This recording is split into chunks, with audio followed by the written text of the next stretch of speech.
Hello, সবাই কেমন আছো? আশা করি সবাই ভালো আছো, আমিও ভালো আছি।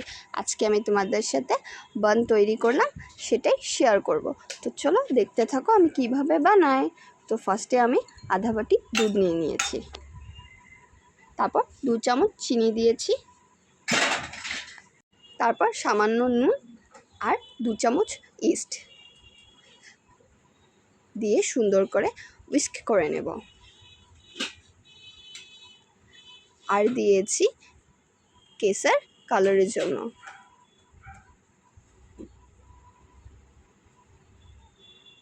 তারপর আমি দিয়েছি 2 কাপ ময়দা।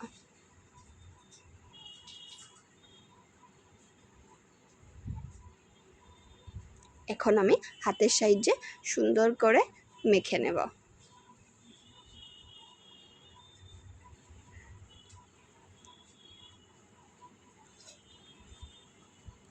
বুঝতেই পারছো আমি কিভাবে মাখছি। তারপর মাখানো হওয়ার পর আমি একটু রিফাইন তেল নিয়ে সুন্দর করে আবার মেখে নেব ডোটাকে।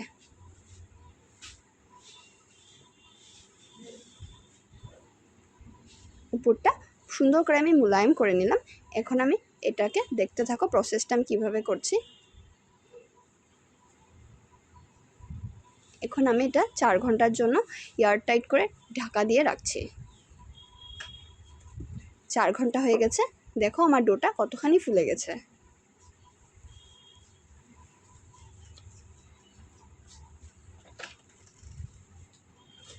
এখন আমি একটা বাটার পেপারে অল্প বাটার লাগিয়ে নেব।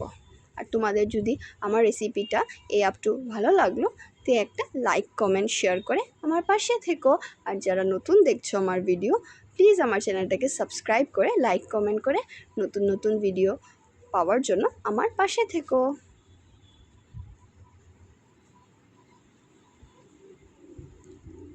এখন আমি সুন্দর করে ছোট ছোট করে লেচি কেটে নিচ্ছি। আর পুরনো বন্ধুদেরকে অনেক অনেক ধন্যবাদ এত সুন্দর সুন্দর কমেন্ট আর এত ভালোবাসা দেওয়ার জন্য আমাকে।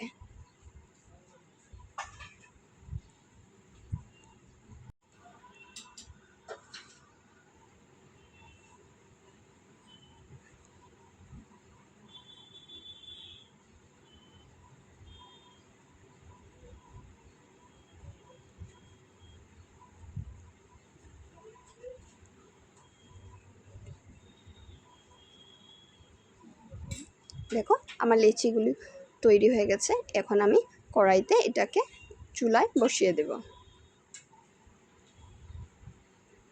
স্টিমটা লো রেখে আমি 20 মিনিটসের জন্য এটাকে বেক করে নিয়েছি গ্যাসে। আর উপর দিয়ে দিয়েছি আমি দুধ আর বাটার মিক্সড করে দিয়ে দিয়েছি উপর দিয়ে। আর দিয়েছি সাদা তিল। এটা না দিলেও হয়, আমি দেখা সৌন্দর্যের জন্য দিয়েছিলাম। আর দেখেছো কেসার দেওয়াতে সুন্দর জায়গাতে কালার এসেছে।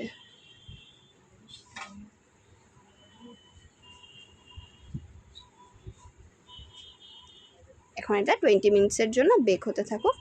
আমার বান রেডি। 20 মিনিটস পরে আমি এটাকে নামিয়ে নিয়েছি। দেখো কতটা সফট হয়েছে আর অনেক ফ্লাফি হয়েছিল, খেতে দুর্দান্ত স্বাদের হয়েছিল। তোমরা একবার বাড়িতে বানিয়ে ট্রাই করে দেখতে পারো। যদি ভালো লাগে তো কমেন্ট করে আমাকে জানিও। ধন্যবাদ।